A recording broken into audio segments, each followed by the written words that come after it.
This is a production of the HardwayHQ Podcasting Network.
Kitchen door.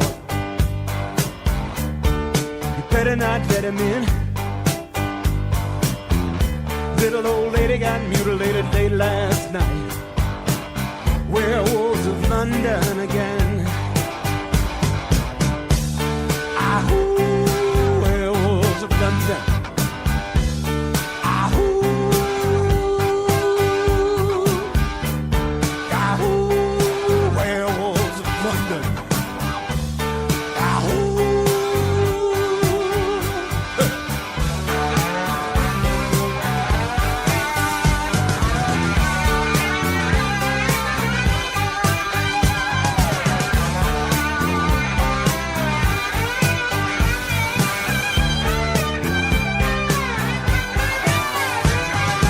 Hairy-handed gent who ran up in Kent.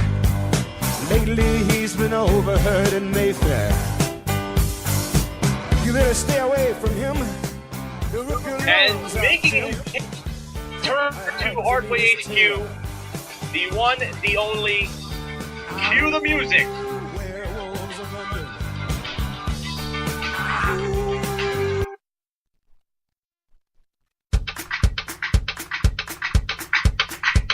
Again, cue the music. Am I being ripped?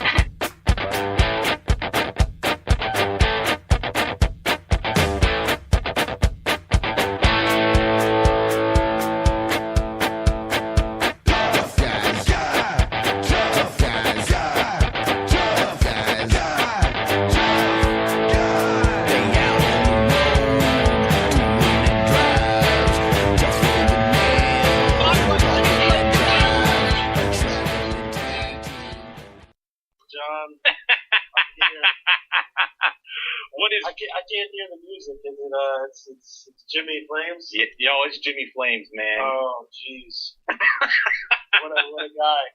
Oh, goodness. He made us some badass music. Oh, he did, man. I love it. Jimmy Flames a weird cat. I remember you the meat thing where he was talking about you and Bob. It was one of the most tremendous things I've ever seen in my life. But you are here to help me with HardwayHQ's Pennies For Norm movement. We're doing a live podcast dedicated to my father, Norm. This is the fourth year today. He passed away at the age of 58 from colorectal cancer. So tonight, via the Pennies For Norm movement, we are looking to raise money for the Colorectal Cancer Alliance. If you want to do that, ladies and gentlemen, you can just do hardwayhq.com /pennies-for-norm. It's not the underscore gimmick that we normally do it out there. Yeah, it's throwing me off, John. Throwing me off here. But today is a very, very, very special day for that. I know that knew my dad at the late stages. I know you came over for several podcasts. What are your memories about Big Jim? Oh man, that he was loud. That's really all I remember. I not fortunate enough to know him very well. I mean, unfortunately, the thing that I remember is that he was loud. Oh, he's always getting yelled at. That was the problem. Yes. Yes, he was getting yelled and he was loud. Absolutely. You know, I'll tell you this. You know, when it came to you, Tim, he thought a lot about you. He thought you were a weird chap. That was an exact quote. We were sitting at the kitchen table. But Tim coming over, what a weird chap. I'm like, that, you 1890s English. But what that's not from the truth. So, but he was very impressed with your tenacity and your goofy. He thought it was a positive. Yeah. And look what it's translated into now for you, man. I mean, it's been a wild ride. 2017 has been pretty crazy. It's over. I know, it's already November. It's unbelievable. God. It's 29 degrees right now, and it's so straight from summer to winter. Yeah. Hunter. The one thing that I've I used to really like the cold weather, and like every year as I get a little bit older, like become this bitter old crotch in the cold. It's just to the point where I've worn a winter coat in my entire life since I've been a child, and the point where I'm gonna take my grandma finally up on offer. She's offered to buy me a winter coat every single year, and I'm finally gonna take my grandma up on an offer to get a winter coat. So, dude, I'm ashamed. I thought you're tough, Tim, man. No, that's my father. I'll tell you this. My father hated the heat.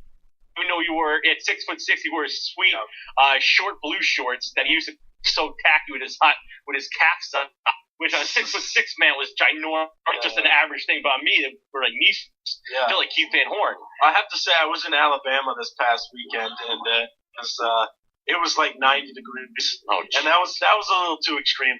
I like it like 7. That was earlier. I was in New Orleans, and it was muggy. It was gross. Now, I know you've been in Quebec. You know, Quebec's son, Tim Hughes. Yes. How's Quebec been, man? How's everything? Quebec is awesome. I love Quebec. They've taken to me very well, and I've taken to them. Like it's a great. I love it there. I love the French Canadians. They're awesome people. They love to make fun and joke about everybody, but they're just awesome people and just love to drink this like we're having here. Are we by Molson? I tried getting sponsored by La Blue, and it failed. And Molson too. No one wants to do it with Jon Harder, HardwayHQ. Well, I'm glad you brought up Molson because I exclusively now drink here because Canada are so close, me and Quebec are close that I only drink Canadian beer. Can I only say #bring back the X? Yeah, I mean, I think there's a good shot at it. I think. I hope so. Not everybody right now. up there still wears their Expo. Everybody, don't tell anybody else. Don't tell anybody up there that they left at Montreal. So. But it's an interesting time, man. I'm happy to hear your success. We'll definitely go into it a little more later on. But for right now, Tim, I'm happy you're here. We are about to play the interview with Big that I conducted on Father's Day 2013. It was a 20-minute interview that I did with him, and it was based around pro wrestling. And he really got into detail about his days of going to the Ridgewood Grove and Sunnyside Gardens, which you'll hear about. And he talked about Kevin Sullivan. So this is going to be Kevin Sullivan and Dave Bohannon. 75. I got to hang around Kevin Sullivan a little bit in the ROH locker room. So, big Boston Red Sox fan. I'm not going to mention I would previously like to mention. I used to make back in the day tell you that Kevin Sullivan he's part of one of my all-time favorite matches. Kevin Sullivan Cactus against Nasty Boys at Slamboree 94. Here's the did you know? He had the pay-per-view 1994 in the living room. A certain brother of Island, who will be up later on HardwayHQ, had orange soda and effects were left on my. I never forgot that, by the way. So my mom, Tommy, Oh, Miss Monica, what a mess. Anyways, we're live, folks. We're live. So, without further ado, I want to we're doing this big thanks to Filling the Void Radio Network and Dave Castaldo for letting us do this Hardway Live, raising money. Again, go to hardwayhq.com/pennies-for-norm. I pinned the tweet on my Twitter account at the Jon Harder, TheJonHarder. I know Tim did something with at Tough Timmy. He's verified. He's legit. So what we're gonna do, John. Okay. So what we're gonna do right now, ladies and gentlemen, is we're going to go into this interview with Norm and just a little bit to this man's wrestling fandom, and I miss him every day. Pennies for Norm. This interview, and then we're going to go to commercial break. So please check out this interview from 2013. My father, the link. All right, guys, welcome back to the Hardway Podcast here on the JonHarder.com. And at this time, this is going to be a big podcast for me, folks. There's across from me here in Harder House, the legendary Harder House, the one, the only, Big Norm. Hi, Dad. How's it going, kid? What's going on, Dad? You know, this is a big deal for me. You know, a lot of people have actually wondered what my inspiration to even be involved in wrestling is in the first place. And obviously, it is the man who created me, Big Norm, on Father's Day, recording this. So what's going on, Dad? How's everything going? Everything's okay. I'm in my 42nd year of watching wrestling.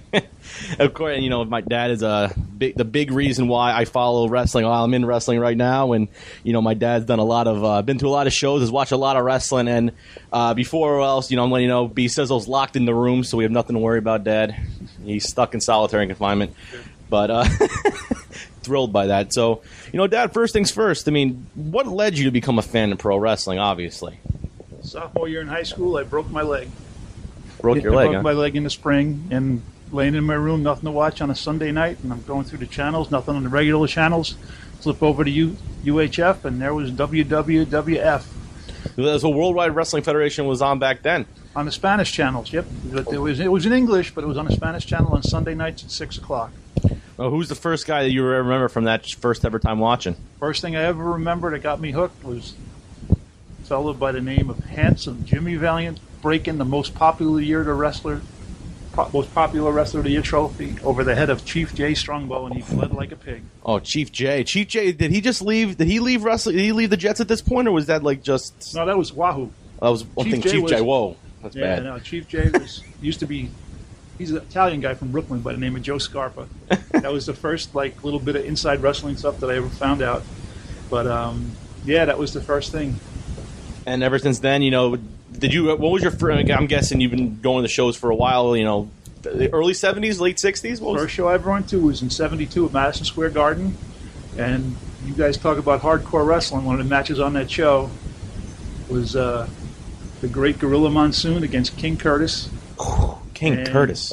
And what happened was King Curtis got a roll of dimes away from Baron Melchel Cicluna, who had wrestled the previous match, and he smacked Gorilla with him, and Gorilla started bleeding, and Gorilla got it from him, and King Curtis started bleeding, and then King Curtis rolled outside the ring, and they used to have the press table at Madison Square Garden right next to the ring.